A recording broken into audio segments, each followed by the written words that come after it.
ഏറെ നാളുകൾക്ക് ശേഷം നമ്മൾ മുഖാമുഖം കാണുന്നു അല്ലേ? അതെ. ശത്രു എന്ന് ചാപ്പുകുത്തി അകറ്റി നിർത്തിയിരുന്ന എന്നെ വീണ്ടും ഒരു കൂടിക്കാഴ്ചയ്ക്ക് ക്ഷണിക്കണമെങ്കിൽ അതിൽ കാതലായ എന്തോ ഒന്നുണ്ടെന്ന് വ്യക്തം.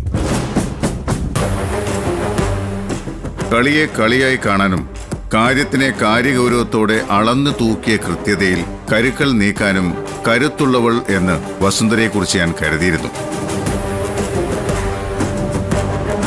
വസുന്ധരയായിട്ട് തന്നെ പ്രഖ്യാപിച്ച അകലം തെറ്റിച്ചത് എന്റെ കണക്കുകൂട്ടലുകളെയാണ്. പറ്റിപ്പോയി. ചിലപ്പോഴൊക്കെ അങ്ങനെ സംഭവിക്കും. നമ്മൾ വിശ്വസിക്കുന്നവർ നമ്മുടെ ഉള്ളിലേക്ക് അല്പാൽപമായി വിഷം കുത്തിവെച്ച് തന്നാ ആരെയും നമ്മൾ വെറുക്കും, ശത്രുവാക്കി അകറ്റി നിർത്തും.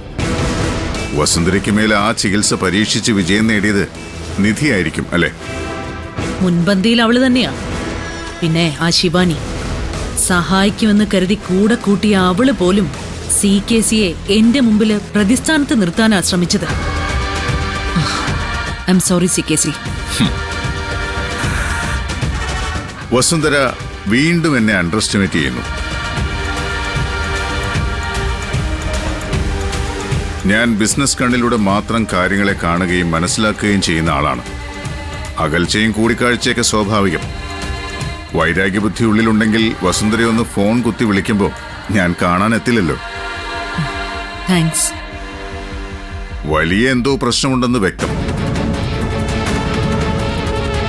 പറഞ്ഞോളൂ. ആവശ്യമുള്ളത് എന്റെ സഹായമാണെന്നും അറിയാം. ഞാൻ എന്താ ചെയ്തു തരേണ്ടത്? CKCക്ക് മുന്നിൽ തുറന്നു സമ്മതിക്കുന്നതിന് എനിക്ക് ഒട്ടും മടിയില്ല. സത്യമാണ്. ദയനീയമാണ് CKC എന്റെ അവസ്ഥ.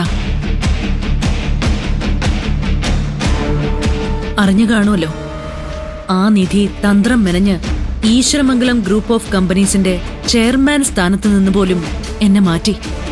വസുന്ധരയ്ക്ക് മരത്തിൽ പോലും കാണാൻ കഴിയാത്തത് ഞാൻ മാനത്ത് കണ്ടിരുന്നു. അത് സംഭവിച്ചു എന്ന് മാത്രം.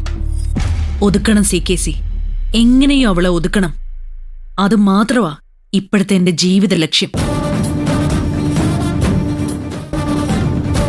ഗൗതം ഇപ്പോ ഒരു അനാഥാലയം തുടങ്ങാൻ പോവുക. അവൻ തുടങ്ങുന്നു എന്ന് പറഞ്ഞാലത് തെറ്റാവും. ആഗ്രഹം നിധിയുടേതാ. അത് ഗൗതം സാധിച്ചു കൊടുക്കുന്നു. അതിന് ഞാനെന്താ ചെയ്യേണ്ടത്? നാളെ അനാഥാലയം തുടങ്ങാനായി അവര് വാങ്ങാൻ ഉദ്ദേശിക്കുന്ന പ്രോപ്പർട്ടിയുടെ രജിസ്ട്രേഷനാണ്. അത് നടക്കരുത്.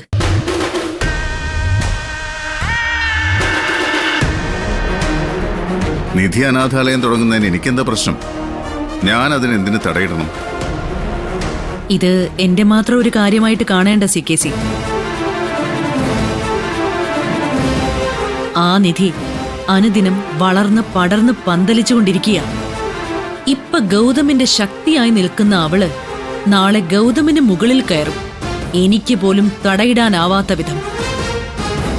അങ്ങനെയൊരു നിലയിലേക്ക് നിധി വളർന്നു കഴിഞ്ഞാൽ CKCയെ വെറുതെ വിടുമെന്ന് തോന്നുന്നുണ്ടോ?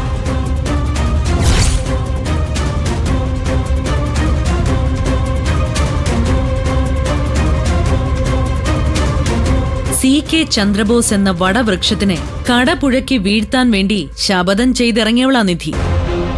ആ അവള് പടിപടിയായി വളർന്നു കയറുന്നത് CKCക്ക് ആപത്തല്ല എന്ന് പറയാൻ പറ്റുമോ? ഒരു സോമശേഖരൻ, നാളെ രജിസ്ട്രേഷൻ നടത്താൻ പോകുന്ന പ്രോപ്പർട്ടി ഓണറിന്റെ പേര്. നാളെ രജിസ്ട്രേഷൻ നടക്കും. ഈ പറഞ്ഞ സോമശേഖരന്റെ ഡീറ്റെയിൽസ് ഞാൻ സെൻഡ് ചെയ്യാം. ആ രജിസ്ട്രേഷൻ തടയാൻ പറ്റുമോ CKCക്ക്? വസുന്ധര ചെന്ന് കാറി കയറി, എന്നിട്ട് നേരെ വീട്ടിലേക്ക് വിട്ടു. എന്തു പറ്റി CKC? ധൈര്യമായിട്ട് വെക്കോന്നേ, എന്നിട്ട് സമാധാനമായിട്ട് കിടന്നുറങ്ങ. നാളെ രജിസ്ട്രേഷൻ നടക്കില്ല വസുന്ധരേ. അതിനുവേണ്ട ഏർപ്പാട് ഞാൻ ചെയ്തോളാം. എങ്ങനെ? അത് എന്റെ ഡ്യൂട്ടിയല്ലേ, അതെനിക്ക് വിട്ടേക്ക്. എങ്ങനെയും ഞാനത് തടഞ്ഞിരിക്കും.